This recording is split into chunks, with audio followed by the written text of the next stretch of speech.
নমস্কার বন্ধুরা, আর গরম খাবার চ্যানেলে আপনাদের সবাইকে স্বাগত জানাই। বন্ধুরা, আজকে ছোটো পোনা মাছ দিয়ে আজকে রান্না করব মাছের টক। মাছের টক রান্না করার জন্য টমেটো আর তেঁতুল দিয়ে কিন্তু আজকে মাছের টকটা রান্না করব।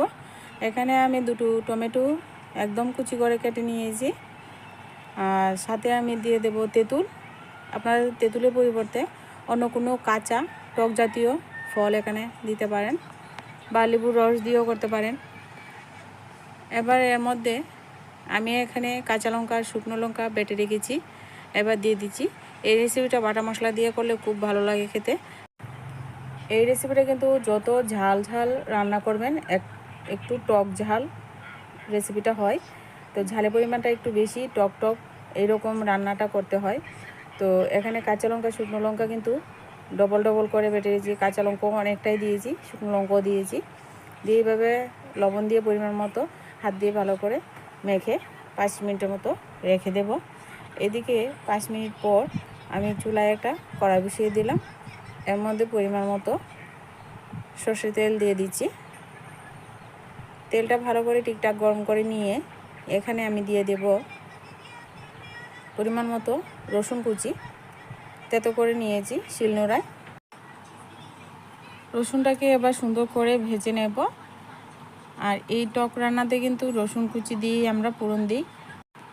এভাবে যদি মাছের টক রান্না করে বন্ধুরা না খেয়ে থাকেন, অবশ্যই ভিডিওটা ফলো করে আপনারা বাড়িতে তৈরি করুন। একেবারে কোনো রকম মশলাপাতি এখানে কিছু লাগে না, শুধুমাত্র লঙ্কা গুঁড়ো হলুদ গুঁড়ো দিয়েই কিন্তু এই রেসিপিটা ঝটপট কিন্তু বাইরে নেওয়া যায়।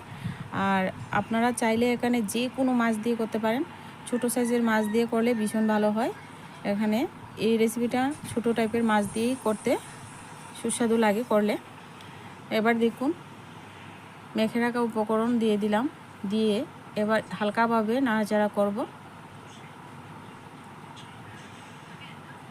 তো একটু সময় হালকাভাবে নাড়াচাড়া করে দিয়ে একটা ঢাকনা চাপা দিয়ে ঢেকে দেব।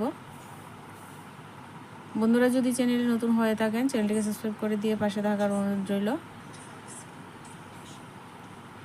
এবার একটু পর ঢাকনা উঠিয়ে আবারও একটু নেড়ে চেড়ে দেবো, আর মাছগুলিকে একটু উলট পালট করে দেব।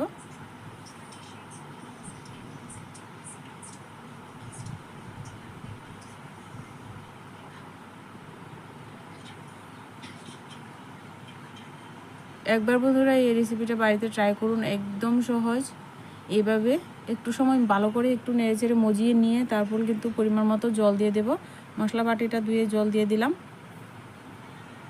মশলা বাটি দিয়ে জল দিয়ে এবার পরিমাণ মতো, এই ঝোলটা কিন্তু পাতলা ঝোল হবে, আবার আপনারা পছন্দ অনুযায়ী গাঢ় ঝোলও রাখতে পারেন, কিন্তু এই ঝোলটা কিন্তু পাতলা পাতলা ঝোল হবে।